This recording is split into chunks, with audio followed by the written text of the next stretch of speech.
You asked for it. Here it is. It's a podcast from Apathetic Enthusiasm.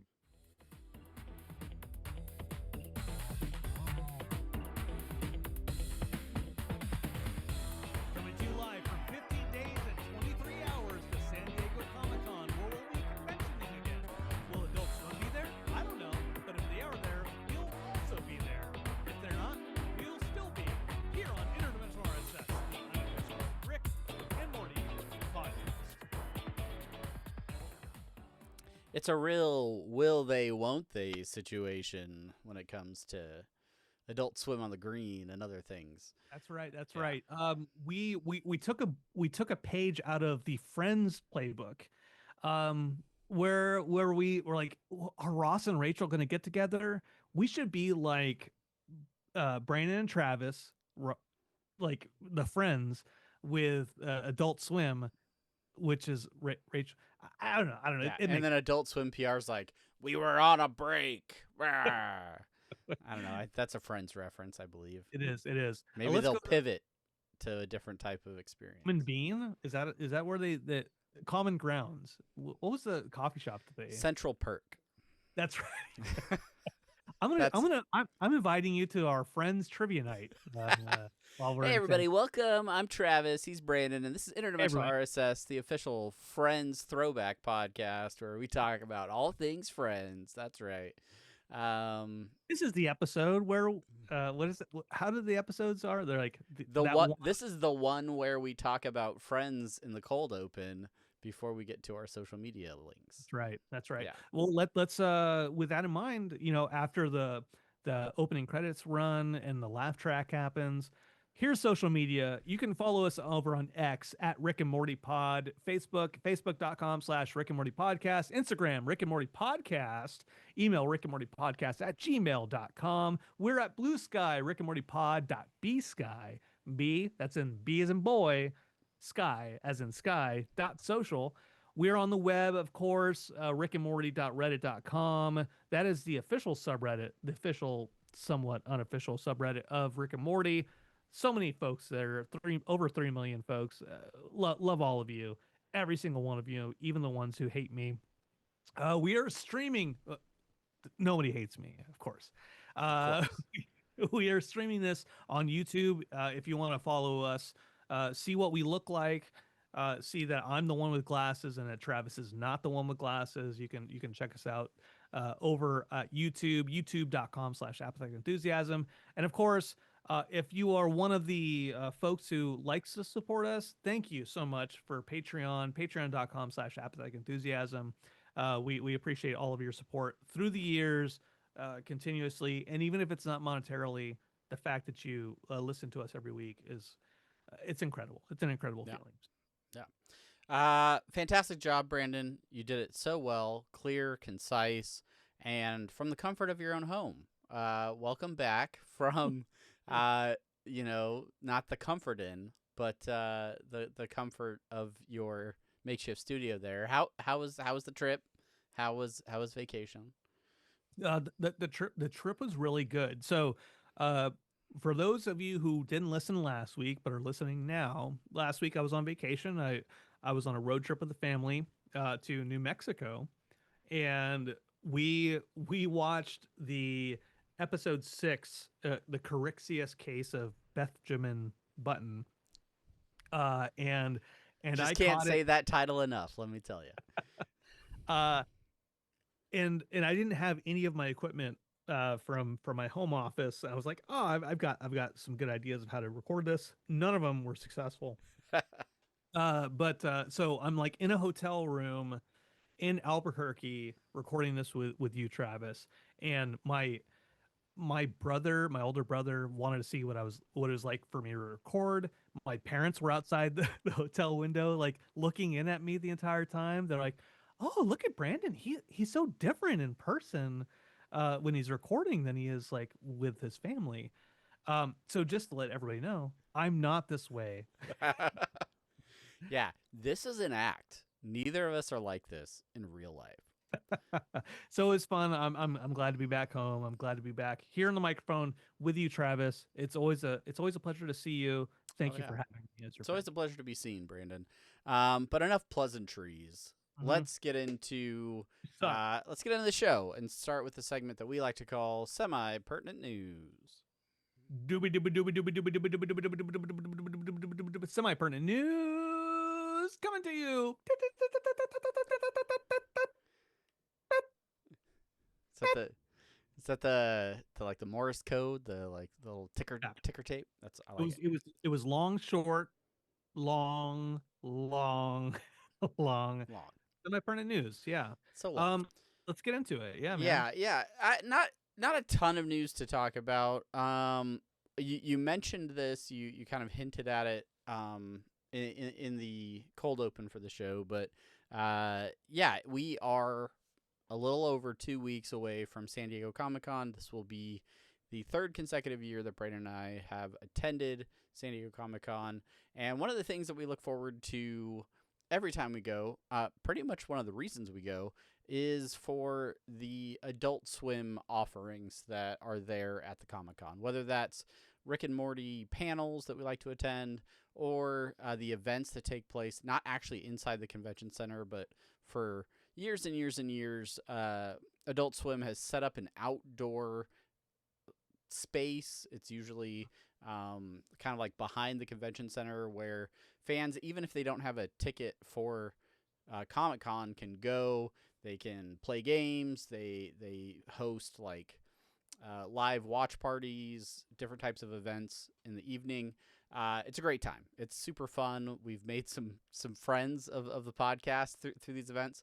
And yeah, as of this recording, and maybe by talking about this is my way of willing it into existence. Yeah. As of this recording, there's been no announcement for any sort of event. No description of what's going to be happening there. I don't even think they've locked down any like panels or anything yet. So very hopeful that probably sometime tomorrow, because that's usually how announcements go when it comes to us recording and talking about them the day before. But hopefully soon we'll get some sort of announcement about what Adult Swim will be doing at San Diego Comic-Con. And we will report from whatever they do. On this podcast, you can expect to see video content, things like that. So if you're not already following our YouTube, make sure you follow there. And keep an eye out. Hopefully that the news is that hopefully there will be news soon. As is the norm for this podcast, if you're listening to this now, there's already news that came out. Basically, like the minute after we release it, the minute we hit upload, it's like, all right, yeah, now we can do it. Yeah, but we are looking forward to Comic-Con this year. We'll probably talk more about this for the next couple episodes, because the finale of Rick and Morty season 8 is happening on the Sunday after Comic-Con, where Crazy. Travis is going to be flying home to Oklahoma. He'll be in an airplane while they're showing the episode. And coincidentally, I am flying on a work trip the next day on Monday. So I will be in a hotel again. This time I'll be more prepared to talk about the finale. But yeah, we're looking forward to it. And if you see anything that you hear about Comic-Con that is like even rumors, let us know. We'll look into them. We're interested into them. Yeah, absolutely. All right, yeah. Enough Comic-Con talk. There'll be plenty of that in the rest of the month. But this isn't in the show notes, Travis. But I wanted to point this out, right? Like we talked about me being in a hotel room last week. Yep. We talked about me being in a hotel room for the finale. Yep. And this is where I want to introduce a brand new segment. Brandon hates his family. Oh wait, no. The family. No, the brand new segment. Oh, the voices of Rick and Morty, Harry and Ian, posted something on Instagram or some kind of social media. It's a very long title. We'll workshop it. Is this kind of like the Dan Harmon social media minute, but just the Harry and Ian social media minute? Are you hijacking the segment? No, not at all. Not at all. This was a pertinent, a very pertinent news section of this, because I saw Ian posted recently a picture. He says, "Pictured makeshift sound booth and the glamorous life of a voice actor on the road," and it's Ian. Like he moved the like the couch in his hotel room. Is that Ian's? Yeah, it's Ian's Instagram. He's got the couch like lifted up sideways. He's got a blanket over there. He's got a pillow over the top of him. I'm gonna try and pull it up for our actual video audience instead of you just showing your phone to the screen. That's fair. That's fair. There we go. So yeah, so that's Ian Cardone with his legs hanging out of the back of like a couch that's tipped over with like a quilt over the top. Yeah, And- that's legit. That's a and good way to do and it. I thought about this to myself, and I was like, you know, I could have done that last week. I really should have done that last week to get something better sound quality than what we had. So I apologize to all of you. Thanks to Ian for giving me the idea. One final note on this, and I don't know if this is just because of our my algorithm or not, but when it brings up the comments on the website, the Rick and Morty podcast comment is the top comment saying that's awesome, haha. It's what I should have done on our last podcast. 2 likes, 2 whole likes. 2 whole on likes. that. But Ooh, it's more. It's I was gonna say it's more than most of the other comments have gotten. So I'm I don't think I'm logged into Instagram, so I'm pretty. Maybe I am. Maybe that was like. Anyway, moving on. More semi-pertinent news for you. This is relatively pertinent to the episode that we'll be discussing over the main thing. This is an article from Variety. We'll have the link in the show notes. But the article is called "Rick and Morty Boss on How James Gunn and Zack Snyder Agreed to Parody Themselves and Their Dueling Superman Takes." Exclusive. In all caps. It said exclusive in the title. But yeah, so this is this came out like immediately after the episode. It was out there on Variety. You could read it. Go to the website, all the things. But yeah, it's kind of a little bit of behind the scenes information about how they actually got James Gunn and Zack Snyder to portray themselves in this most recent episode. And it's a couple of quotes from it that really stood out to me. They were both good sports, said Rick and Morty executive producer Scott Marder. Both of these guys sort of implied that this is the show they watch when they have downtime. Now, I knew Zack Snyder was a fan. He's talked. I think we've covered it in semi-pertinence of the past. Didn't know James Gunn was a fan of the show, but I think that's super cool that they're fans and then they got to, sort of play a role and go along with the story of this episode. Yeah, and I want to say, thanks, Zach and James, for listening to this podcast. Because clearly you're fans of the show, fans of everything associated with the show, which we are. So that's really awesome. I have a feeling Zack Snyder and James Gunn are probably a little bit more into Apathetic Enthusiasm because we cover more of their material over there. They're probably huge AE heads as they're called. That makes I don't know. Anyway, reading this article, I thought it was really cool to hear about how sort of into the idea of making fun of themselves they were. They laughed along with it. I think in there it says something about they even used extra stuff or like had extra stuff that they didn't use in the episode. But then the other thing that stood out to me a little bit further down in the article is the fact that Dan Harmon himself, when he found out that they were in on the show, he like came down from his mansion in the hills and was like, "All right, I gotta work on this episode." The quote from the article says, series co-creator Dan Harmon also got excited about the idea of both Gunn and Snyder showing up and joined in to write that, quote, Superman dialogue between the two. When he heard that they were on board and that they were coming in, he sort of cracked his knuckles and wanted to make sure the episode lived up to and was worthy of them having to deliver those lines, Martyr said. So yeah, like he's like, "Oh, other like writers of like big blockbuster movies are coming in. I better do a once over on this script. Let's make sure we talk about the story circle several times. Yeah, yeah. Yeah. What's really interesting to me about this article, this Variety article, is so on the every week, right? We do the live post and the post episode discussion on Reddit, and as soon as the episode ended on the East Coast, I saw the Variety article pop up. So it was like instant that this came out. Like it So was scheduled. yeah. Oh, almost. It was like they used Buffer or Hootsuite to post it. So like I thought it was interesting that they're like on the eve of Superman, the new movie coming out, they are doing a Rick and Morty episode that has Zack Snyder and James Gunn in it, where it's a WB thing. So it's like I don't know. It's coincidence. It's probably coincidence, Travis. I mean, the thing with Rick and Morty is like Coincidence. It's the shows take so long to write Yeah. and animate, Mm-hmm. but so does a movie like Superman. So So this could have been on the Easter episode, for all we know.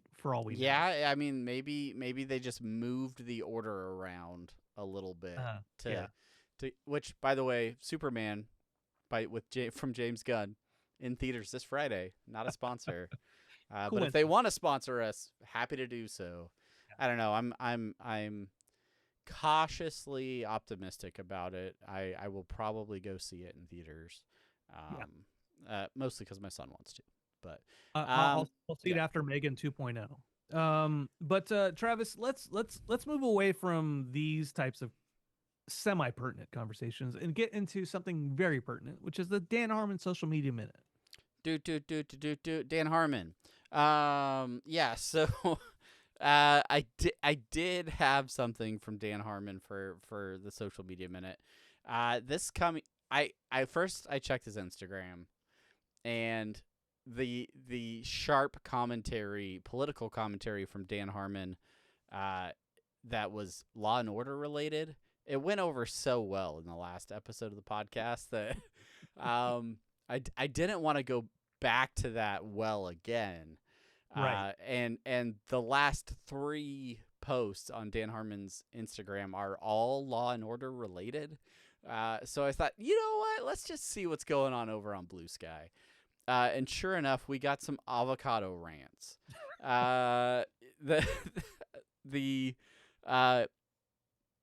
This isn't like just a one-time post. This goes back several days. It starts off with him posting, "Wanna feel old? Avocado pits are huge because 10,000 years ago, a lot of mammals were big enough to swallow and shit a seed the diameter of a golf ball." That's the post. Basically saying avocado seeds were big and that mammals were big enough to eat them and then distribute them in their waste. And that's how avocados would be spread around the world. He then does no less than, I think, 8 other posts. One of them, like 20 minutes ago. All just talking about giant avocado eating species that existed and how surprised avocados are that those giant species have gone extinct, but avocados are still so popular. So yeah, if you want to read all of that compelling avocado talk, head over to danharmon.bluesky.social, and that's your Dan Harmon social media minute. That's really good. The avocado tree in my backyard, it is competing with my neighbor's tree that is not an avocado tree, but it's like breaking down my brick wall, and I keep trimming their branches. It's like, get off my side, quit invading my avocado tree. And then my mom grew like a avocado seed, and so like now I have like a sapling avocado, and it's a whole thing. Sounds like a maximum velocity. That's what it sounds like to me. Yeah, we should get into that after these breaks, which you'll announce. I probably will. Did you have a Reddit post of the week? You didn't, did you? No, I Okay. didn't. I got Did here you so see the Reddit post that I sent to you on Messenger?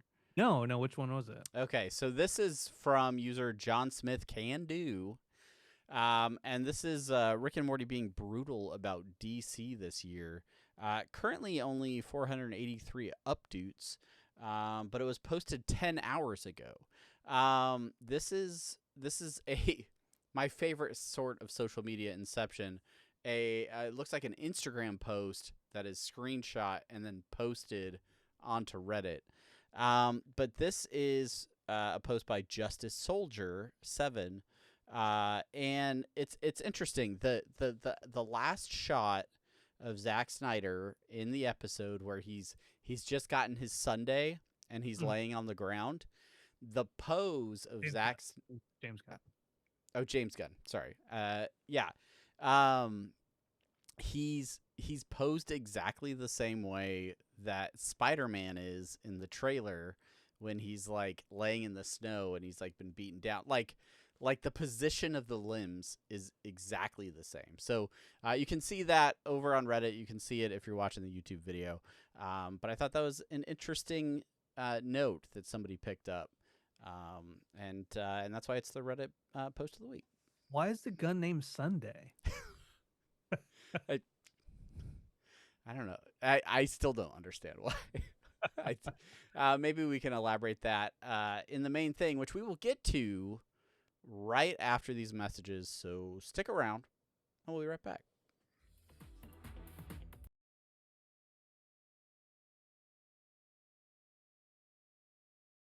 Brandon, I don't know if you know this. Yeah. But when we cut to breaks now, I actually change like a thing that says we'll be right back because we don't have enough YouTube views for me to actually like strategically position a break in our video. Yeah. But it's so much better than us just staring there at the camera while the music plays. So that's the production quality that we're up to. I didn't realize we were doing that. So thank you for letting me know that. I'm just letting you know. There was a point one time where you were like dancing and acting goofy, and I'm like, none of this is gonna go on the video. He doesn't know it, but I can't break his heart. I can't do it. I do that for you. I don't do it for anybody else. I do it for you. That's fair. I think this whole podcast is just doing this for each other. And anyway, we're glad you're here, Unity. And because you're here, we're gonna get into a segment we like to call the main thing. The main thing. The main. Oh, you're not gonna do it again? Come on, you started it. I know, but then it got weird and zoomy. No, let's start again. Okay. The main thing. Yeah. Bird. Yeah. See. All right. Hey, everyone. Welcome. You waited 20 minutes to get to this point in time of the episode. Or you skipped a lot of other stuff to get here. So yeah. This is season 8, episode 7, Ricker Than Fiction. It aired on July 6th, 2025. It's written by longtime Harmon collaborator Rob Schraub, directed by Douglas Einar Olson. Guest stars a couple of unknown directors / writers, James Gunn and Zack Snyder. The Bernopsis. Yeah, Rick and Morty write the next installment of their favorite movie franchise, Pure Cinema, bruh. Our synopsis: Harmon won't stop promoting his story circle in this one. We get it, Dan. Love you, Schraub. Yeah. I feel bad about reading that because I didn't know what I was gonna read before I started reading it. And I know. I just sneak little things into the show notes to see if you ever review the outline before we actually record. I don't. You're a real Ron Burgundy, just reading whatever's written on the page. Whale's vagina. I'm Ron Burgundy. Ricker Than Fiction. So title reference. The title can be a reference to either the Mark Foster movie with Will Ferrell from 2006, or the 1994 album from Bad Religion, featuring the songs Infected and a re-recording of 21st Century Digital Boy, which also was recorded on their original album Against the Grain. It was also featured on All Ages, which was a compilation of so many good songs. All Ages is such a good album. You should really check it out. Yeah. Bad Religion, Greg Graffin was a professor at USC for anthropology. It's probably that one. Would you like to know more? Stay tuned for a post show or something if you want to know more Bad Religion content. Yeah. So, Stranger Than Fiction, I guess, Ricker Than Fiction. This is an episode about movies, and more so, like, one of the main sort of overarching themes is the idea of movie franchises that have sort of lost their creativity, the lack of creativity in Hollywood, the slew of sequels, the comic book movies that we get countless, spin-offs and continued versions of, where there's it feels like there's a comic movie 3-4 times a year now. You have to watch all of them for it to make sense, and they leave out details. And another franchise that seems to have been around for a while and just won't stop is Fast and Furious. Are y'all caught up on your Fast and Furious movies, Brandon? Yeah, I feel bad for pointing this out, but I saw a picture that made me laugh and I felt bad about it. But they just announced that they're going to have a new Fast and the Furious they're going to bring back the character that was played by Paul Walker. Yeah. They're going to bring his character back for the new movie. And so they made a fake picture of Fast and the Furious, like Weekend at Paul Walker's. It was like, it was Vin Diesel and the guy who plays Han from Tokyo Drift holding up Paul Walker's character. It was like, I felt so bad for laughing at it, but I get the Weekend at Bernie's reference. Anyway, Fast and Furious. It seemed the last one that I watched was Tokyo Drift. Yes, and I think after that is when they got good. 100%. The last Fast and Furious I watched was Tokyo Drift. No way, dude. It has been 19 years since that came out. That's how long. Because I know exactly what theater I went and saw it at. I saw that. I saw that in Oklahoma City. Yeah, I saw it in Mississippi on a military installation. God, that movie was not great. Transformers. Oh, sorry. Go ahead. I'll just say that the actor in Tokyo Drift, who I was like, his accent is so fake. His is the fakest accent I've ever heard of, like a kind of like country boy accent. No, that's really how he sounds in real life. So it's made me reassess how I. Fast and the Furious has you questioning a lot of things about yourself, Brandon. It's interesting. The other referenced franchise, actually from that Variety article, was the Transformers movies. Another franchise where they seem to keep coming out with things, keep kind of trying to reignite excitement about that, but the stories just don't seem to hold up and things like that, right? So what I want to ask Travis is, so on the Transformers side, right, Fast and Furious aside, when the first Transformers came out with Michael Bay, Shia LaBeouf, and what's her face from that one movie where she's a demon. Is it Megan Fox? Yeah, Megan Fox. I like that first movie. The second movie, it's like diminishing returns, and then it kept going. It kept going.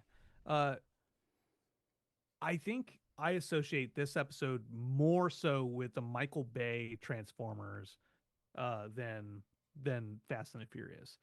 Sure. And it makes me it kind of makes me think that maybe Gunn wasn't the original target for this. maybe it was Bay. What are your thoughts on that? I could see it. I could see I obviously we have no idea how the writing for the show actually came about. I assume it started with a premise of these types of movies. If it was, just trying to take a stab at movies like Transformers, but when we think about access to people and sort of the ecosystems of movies, Warner Brothers is an easy target because they exist within Warner Brothers, right? So then they can make fun of their boss, and they can make fun of the company that they're part of, and it's almost like it's easier to get away with it because it's like when you're really close to someone and you make fun of each other instead of when you make fun of somebody you don't know and they just get offended, right? Like that's and the fact that very notably James Gunn has come into Warner Brothers to kind of take over the DC movie machine, and I think all of that kind of plays together as something that would make sense to even if Transformers was the initial target. I could see it very easily being like, well, let's spin James Gunn into this and go with that. Yeah. So Because as a fan of James Gunn that I am, like the and there might be some Zack Snyder fans out there who are like, no, you're wrong, Brandon. But what I've seen from James Gunn has never been like hacky. It's never been super hacky. Like Guardians of the Galaxy 1 through 3, volumes 1 through 3, Super, the one with Rainn Wilson, his movie back then. He wrote Dawn of the Dead, the remake, who was directed by Zack Snyder. Like none of those movies have ever. Oh, Slither's another one. So good, so good. I've never been like, James Gunn is a hack writer. So it seemed like a very easy, like, hey, are you good with just making fun of yourself? It doesn't matter. Yeah. Well, and from all accounts, it sounds like they were very into it and very, very fine with taking part of it. And I again, like, if they're fans of the show, they understand what it is, and can kind of laugh along with it. So But a lot. Of course they're wrong. Of course, yeah. Another big theme of this is just a lot of jokes about the writing process, sort of inside humor that maybe is a little bit more funny if the closer you get to Hollywood. We've mentioned the story circle a couple of times. There's a whole bit in there about Adderall and trying to like keep yourself awake to write and things like that. I don't know. There's parts of it that probably go over the average viewer's heads in terms of like, I mean, I think they explain it well enough, but I think there's aspects to it where it really gets into like Harmon's entire like perspective about writing and things like that, and probably also definitely that aspect of the show and where and a lot of people connected to this podcast on the subreddit all over the internet have plenty to say about Rick and Morty itself and whether an episode is good, whether it's bad. Oh, the show's gotten worse in this season, or these new writers don't know what they're doing. Like I could write a much better episode. So this kind of answers that question a little bit too. Like writing is harder than we sometimes give it credit for, and a lot of work goes into these shows. So maybe like a little bit of a nod or a wink at that situation as well. Yeah, and Scott Martyr points that out in the Variety article, right? Like this was our attempt at saying, hey, writing, if you're an armchair writer, you're at home, you're like, oh my God, I could write a better episode than this. Well, I mean, it's not that easy all the time. Like, like you can come up with a good idea, but then I think about this a lot, right? Like ideas, you can have a great idea, but if you still need somebody to refine it and make it into something that now it's a great idea. You had a solid idea. Now it's something great. Um, and you know, Rick and Morty in this episode, they're like, we can these trees, we can make a better movie than this. F them. And it turns out that it's harder than that. Yeah. Yeah. I don't And know. I think it's interesting too that there's the fan like Rick who immediately pees on his television set because he doesn't know how to handle the frustration of how much he dislikes the movie. This isn't Citizen Kane. Yeah. Yeah. And then you've got Morty who's like, yeah, I didn't think it was that bad. And Jerry who actually liked it.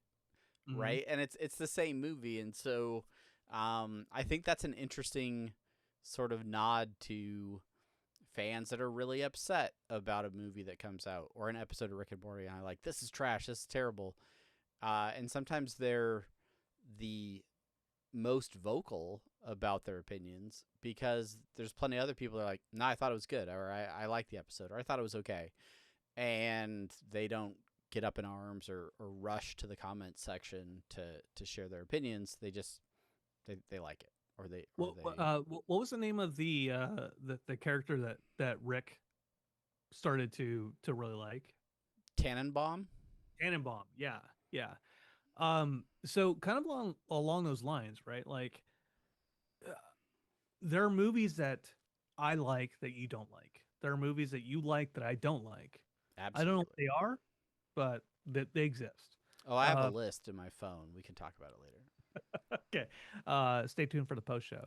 But like when it comes down to it, there's something in every movie that somebody enjoys, somebody latches onto, they relate to, and something that relates to me or relates to you that maybe I don't relate to. Like there is value in that. It maybe even goes back to like the Doofus Rick, right? Like you find value in it, so there's importance there. So when I think about like these movies, the Transformers, Tannenbaum, initially Rick is like, Tannenbaum is is like a worthless character. Like He's the worst. He's designed like a toy. We've got to kill him. And then he starts to understanding, oh, this is why people like him. There's a part of him that people do like. Maybe he wasn't my favorite character before, but I can understand why people like him. And now I have a better appreciation for all the entire series. Yeah. So I think there's a part of it in this episode that kind of explores that. Yeah, I think it's interesting that the reason they get sucked into the movielizer machine is because Rick was like, make us care about this or something. Right? Yeah. Like that's the prompt that he gives it, and it sucks them into the movie. And then they have to become emotionally invested and, care more about these characters and their situations. And ultimately that does make them care more about the premise and about Tannenbaum and some of these characters. So, yeah, I think that's interesting. And, I don't know, like we'll get into more of it as we discuss specific bits and things like that. But do you think that the movielizer, they say, make us care about this more, it sucks him in, and all this stuff with Jerry, like, yeah, he does his little prompts, right? None of that matters because the movielizer is going to make them care about it no matter what.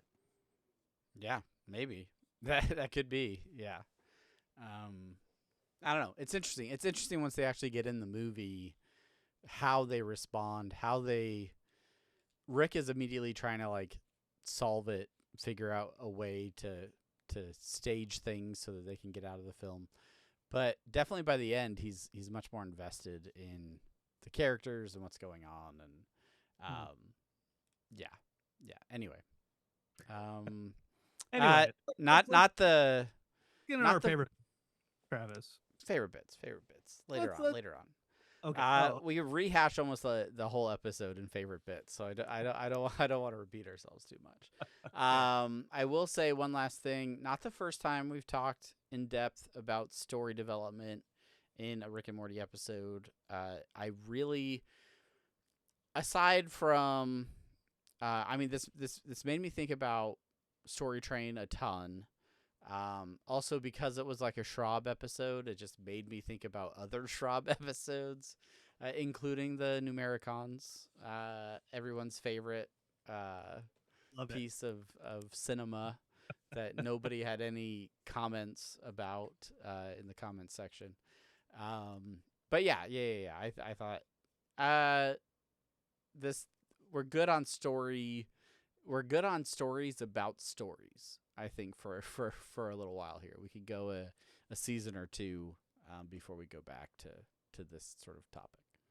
What I would be interested in seeing is a smash cut of all of the story train, story circle kind of episodes put together to see if there's some kind of common theme about at what point in time the story circle it's in, right? Like what is the focus of this episode in the story circle?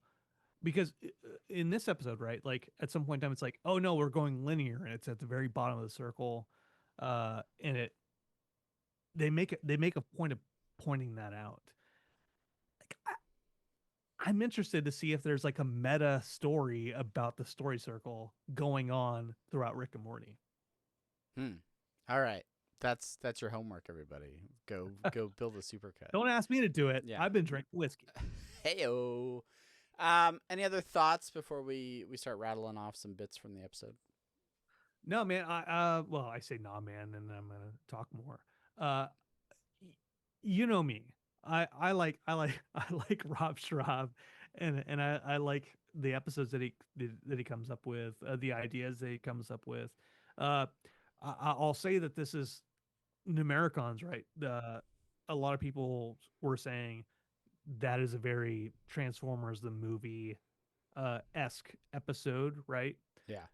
Whereas Numericons was more of a Transformers the animated movie with Orson Welles. This one was more of a Transformers the live action movie for Michael Bay, Shia LaBeouf, and crew. So I think that's interesting to me. That like thematically there's a similar Transformers through line. Yeah, but I think Schraub just really likes Transformers. That might be maybe a thing. That might be a thing. Is he a Gen 1 Transformers fan, I think? I assume, just based on age. Just no offense, Schraub. Love to have you on the show anytime. Maybe you can reprise your role as a shambling mound on Harmontown. Anytime. All right, let's talk about favorite bits. Starting off with what I thought was funny is them reintroducing each character in the movie, even though it's the 9th movie in the series. Just Tannenbaum going around like, hey, it's Redwood, and this is Palm something or other. I didn't write down the names, okay? I didn't write them down. But I like that Morty calls them out and says, why are they reintroducing them at the end of the 9th movie? I think that was for our benefit. I don't know. Just a guess. Just a guess. I like the part where Morty is yelling at Redwood. It's like, don't just stand there, Redwood. Shoot him. You have a gun. He's going away. Shoot him. He's open. Yeah, the bad guy, Baron Thistle, I think is his name. He's like his helicopter is slowly going off into the distance. He's like, you have a gun pointed right at him. Just shoot.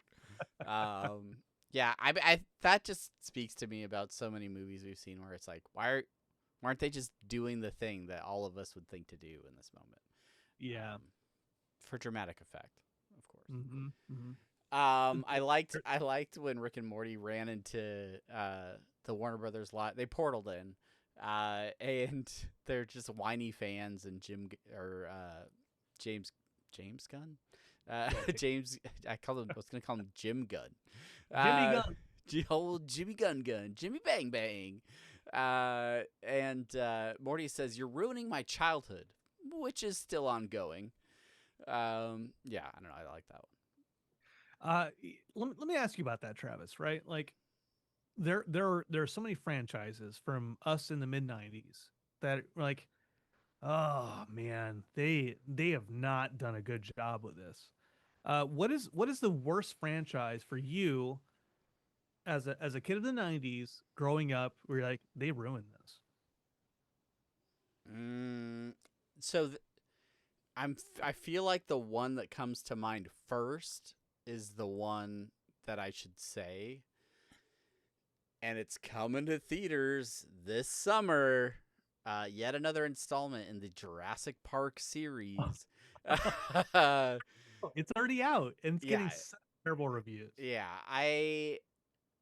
I loved the first Jurassic Park. It came out in like '93.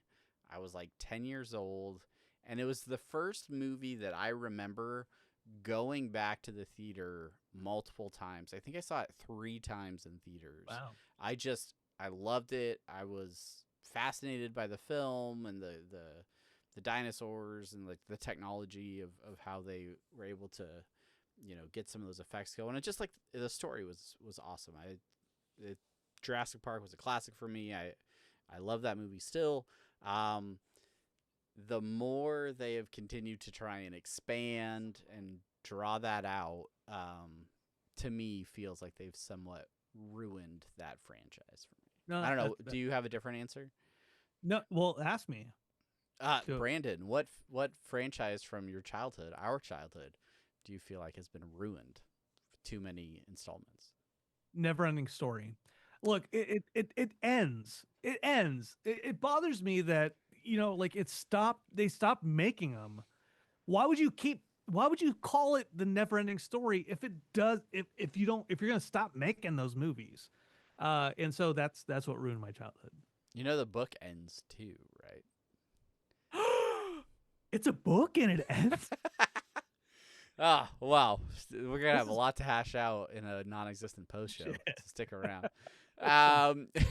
Moving on, I love the concept of the movie-lizer, but I love that they do the opening sequence for the show, and then all of a sudden there's this invention in Rick's garage, and he says, yeah, I invented it during the title sequence. That's that little bit of meta humor, classic for Rick. I liked the initial mention of Citizen Kane from Morty at the beginning, and then at the end he's like, no, you said it wasn't like Citizen Kane. Like, well, yeah, I'm 14 years old. I'm 14. I've never seen Citizen Kane. Never seen Citizen Kane. That payoff is fantastic. I really like that. Speaking of another movie that I have seen but I only vaguely remember, Last Action Hero. Yes. The Movilizer Last Action Hero'd us. Who is in the range to get that reference? Like, are 20-year-olds that are watching this episode getting that reference? Doubtful. That also came out in '93. Wow, great year for cinema. Let me tell you. Featuring Schwarzenegger, Austin O'Brien, Charles Dance, Tom Noonan, F. Murray Abraham. Yeah, I mean that's. Look, I saw that movie. I think I might have seen it in theaters, and even I barely remember most of it. Yeah, I don't remember much of it. I just know that it's about a kid who's like, I wish I was in this movie with this action hero, and then he gets into the film, or maybe vice versa. See, I don't know. Anyway, let's get to the segment we like to call Brandon Vaguely Remembers a Movie from His Childhood. Yeah. Old Man in the Sea. This next one, it cracked me up the first time I watched the episode, and then again when I was reviewing the episode. This is when Jerry finds out he can sort of assist Rick and Morty from outside the machine, and he gives them a getaway car. The obvious answer being a 2007 Kia Spectra. And then Redwood being like, "It's a family sedan, shoot it." Uh, I thought that was pretty good. Yeah. What the on-screen story circle? That's Yeah, next. this became a reoccurring thing up on the Movilizer. It was that circle that's like split into 8 pie slices. Yeah. Go back at some point. We get into detail about Dan Harmon. Just Google Dan Harmon's story circle. Like he loves this thing. But there's visual representations of it in the episode as well. Okay. Yeah. That's on screen, by the way. Maximum Velocity 3, Tell No Lies, the one where they bring George Washington back to life. Yeah, I just like the name of that title. Like the one where they reanimate George Washington using lightning is called Tell No Lies. George Washington, for our international audience, George Washington was famous for saying he cannot tell a lie after chopping down a cherry tree. This is American folklore that we're sharing with you now. That's right. And they also, in Friday the 13th Part 6, that's when they bring Jason back to life, and that they turn him into Zombie Jason, Part 6, with lightning. Oh, yeah, that too. This is why you should really help build the show notes, right? Oh, okay. But speaking of which, right? So they're like, we need a villain. We have to bring back Baron Thistle, and so they use lightning to bring back Baron Thistle. He turns into Zombie Thistle and immediately bites Morty, turning him into a zombie cactus. Yeah, son of Thistle. I thought that was cool. They immediately reanimate him. He bites Morty and then he kills him. Like he's alive for 10 seconds tops. Like, yeah. I put a note in here. Just the entire conversation between Snyder and Gunn, chatting in the WB commissary. Everything from Snyder, like just ordering like creatine or protein powder or something like that. Telling Gunn that he needs to hit the gym more often. There's a line where he says, "Was the portal green?" That's Rick Sanchez. He's not a normal fan. He's the smartest man alive, or whatever. But like, if it had been a different color, would it have been someone else? Do other people like why did we have to specify what color the portal was? Yeah. So when we started, so last night I started watching the episode before you, and I was like, you're playing board games with your family, board games. Family time. And I was like, if this is James Gunn, this is such a great episode. And then the Zack Snyder James Gunn scene happened. I was like, oh shit! Like, is it really these two guys talking to each other? And I loved it so much just for that, right? It's even though he's fallen from grace, the one actor who's like, oh, I'm masturbating in front of people, Louis C.K. Herman. No, not no. That was child porn, but it was just whatever. So Louis C.K. Him and not Dak Shepard, another actor on Louis' show brought him on because he had accused this guy of like stealing his jokes, and it was one of those things where like they are talking to each other. It's clearly it's a just a scripted thing, but they're still interacting with each other. It's still something. This is kind of like that. Like, look, they are talking to each other. They're collaborating on something outside the fandoms where like, yeah, bring back the Snyderverse. James Gunn sucks. James Gunn is the best. Snyder sucks. Those Snyder bros. That scene right there was like, good job, guys. Do it to it. Show that you're friends, and you can still hang out.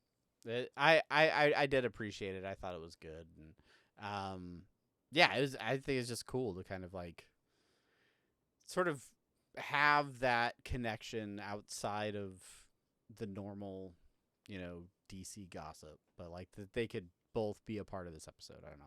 I think it was neat. I also really like that Snyder said, I saw a new cut of that Superman. You got to make it punch like really slow. It's like a secret, like really slow and then fast forward. He's like, it's not a secret. Ah, like Everybody knows that. Everybody knows. yeah, classic stuff. Classic stuff. Mm-hmm. I just want to preface. I heard some white noise. Realized there's a thunderstorm outside. So if this Okay. show ends early, I have lost power in my home. Welcome to Oklahoma. All right. Another fantastic performance by James Gunn was when he's trying to distract Jerry, and he uses the wife voice. Hey, Jerry! Like, come to the kitchen for some lemonade. Why are you using a different voice? Yeah, like, the fact that the best that James Gunn could come up with was come to the kitchen for some lemonade, and that distracts Jerry because he's Jerry. And then James Gunn goes to the garage and he's like, I'm the most creative man alive for like figuring that out. Like, I just love that bit. It was pretty good. I concur with that. But he's a hack. We all know that. Sure. Sure. You like everything he's ever made. You said that earlier in the podcast. Clip Yeah. it. Clip it. That's the thing the teens are saying, I think. Right, chat? No cap. Moving on. In the prison riot scene where Rick is trying to break Tannenbaum out of prison, as the riot starts off, there's a guy that just jumps up and goes, "Lunch is ruined!" And then he starts stabbing people. I like that. I like that line. I stand by it. I love the TikTok, Twit talk. I'm a doomsdayan. Yeah. With Morty as a cactus really leaning into the whole like I'm gonna be the villain of this story. And just the way it's shot, like it has that kind of like cell phone esque like view of everything.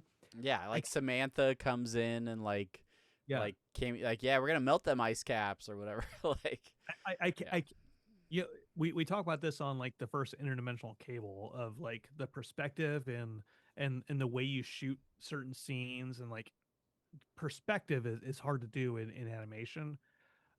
I am interested in how they did that for that particular thing, right? Like how you do a yeah, cell phone kind of view of a TikTok in the animation, right? Like to give it that kind of feel. yeah, no, it's pretty cool. The Tell me, tell me. huh? Oh, Huh? how do you do it? Okay, we'll cover that in the post show too.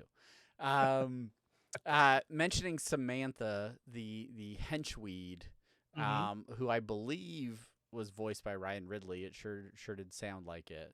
Yeah, I liked that character. I liked how Morty told Samantha, "I'm your mother now," and then Samantha always referred to Morty as like mom or mother for the rest of the episode. That cracked me up. I thought that was really good. What else? Oh, when the movie machine is way too heavy, and James Gunn is having a hard time getting it out of the garage, and then he just should have listened to Snyder, because Snyder says he needs to be hitting the gym more often. Yeah. Yeah, then as fate would have it, all of the Jerry stuff, right? Like Once he takes Adderall and starts writing. yes. What I loved. So I missed this in the first time I watched it because my kid and I were watching it streaming. And so I have my phone, I'm streaming it. It's airplaying to my TV. Right around the time it was like switching to like the action stuff with Jerry writing the episode, it cut out. And I was like, "Oh shit, what's going on?" I reloaded it up, and all of a sudden, Rick and Morty, Morty is a cactus, are like they're sideways in the Lamborghini, and like what just happened? So we immediately after the show aired, we went back, we started replaying it. Fast forwarded to that point in time, it was like, okay, what was going on here? And that's when Jerry is taking the Adderall. It was like, go into go into my garage, reach in the back. There's this pill, and it's like a sci-fi rigmarole, but no, it's just Adderall. And then Jerry's eyes get all big, and then I love the moment where it's like, oh, they are doing a callback to Jurassic Mort, like Yeah. where Jerry is a good writer. Yeah. Yeah. And they're like, That's it. well, he's not actually. Yeah. I love that little callback and the fact that Jerry is the one who saves him with the North Pole. Yeah. Yeah. I like that James Gunn also nods to like Jerry's writing and offering him a 2-movie deal. Because he's like, well, I skimmed your book. Like, let's do 2 movies about it. But yeah, him repeating as fate would have it, like 2 or 3 times in the beginning of his writing, cracked me up. Really, the whole New York City action sequence was pretty fantastic, as they're fighting with the velocitrees or whatever, and going through the city to like putting the car on its side. That part is the part that really kind of made me think about Fast and the Furious the most. It's just like the crazy car like chase sequences and things like that. There's after the climax of the movie where they confront the velocitrees and the henchweeds at the big machine that's gonna melt the polar ice caps. After Rick is gonna give Tannenbaum his ball back, and he gets shot. He shoots him. There's a line where they're like at the grave or something, and they're like, "You saved the world from another unarmed man." Like, just ridiculous. Like, I don't know if that's like credit to Schraub or credit to anybody else on the team, but like some of the lines in this are just so ridiculous. Like the stuff that they talk about. Yeah. Anyway. Like this next one, which is they outdone the Gun. Yeah. James Gunn referring to himself as the Gun, by the way, is pretty solid. That little bit is just so, like, it's such a simple joke. It's such a low hanging fruit joke that why would you put that into a prime time animated series unless you knew it would hit? Yeah. You knew it. You knew it, Travis. Thanks for putting it in. Speaking of things that would hit, why was it called a Sunday? Do you get that? Do you understand? Like, I don't. Is it just give him a Sunday and then shoot him with a gun that says Sunday on it? Like, I don't. I think that's the joke. If it's not, then we've missed the mark. But I just kind of think it's, well, let's do a twist. He gets shot. No, well, the gun is called Sunday. That's it. Dang. It's thundering outside. We better wrap this episode up here pretty quick. Okay. My best worst parts of the show, you get a taste of this at the beginning of the episode when they finish watching the movie and the credits start rolling. But this song is the Velocitree song, in the tune of the Bare Naked Ladies' One Week. You get like pretty much the whole song over the credits at the end of the episode.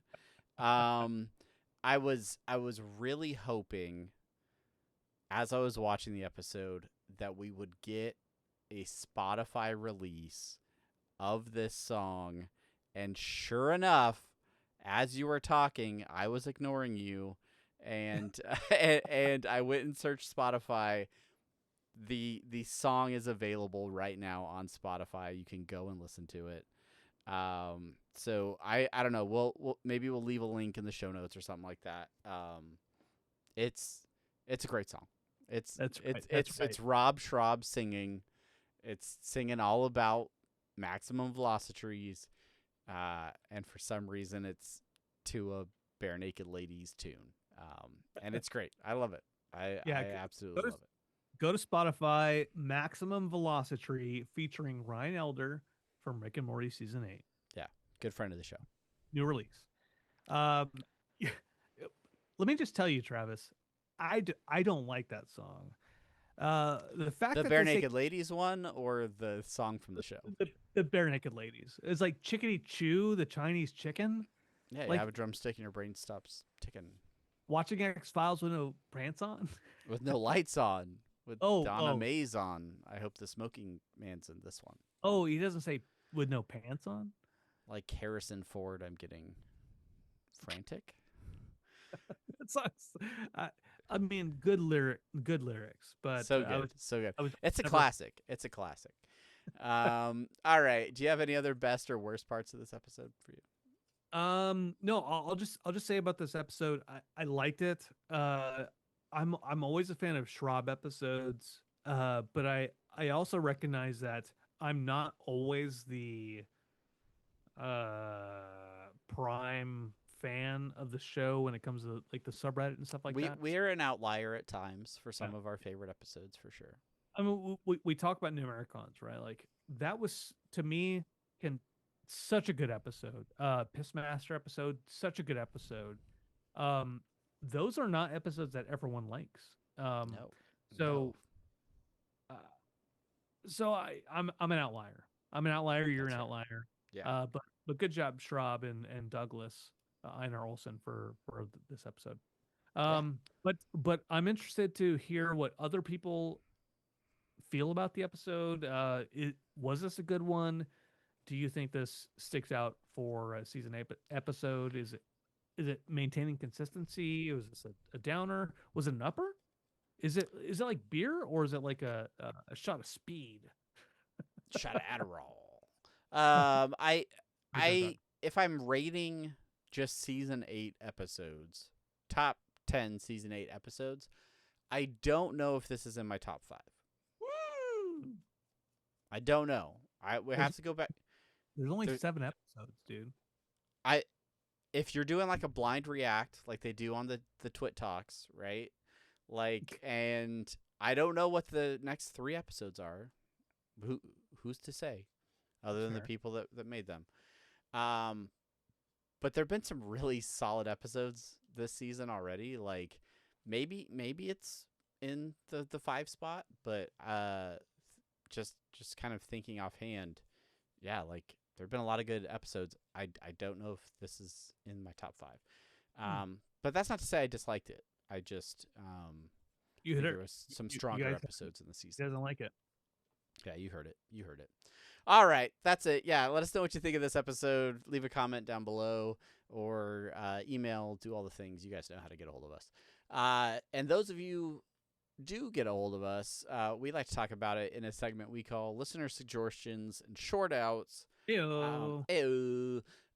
This first suggestion, this short out, goes to Anthony Beal 91 over on YouTube, commenting on our last episode. It's so that weird teddy bear. We're talking about the teddy bear where the 2 10-year-old Beths, one of them cuts it open and there's like guts that come out of the teddy bear.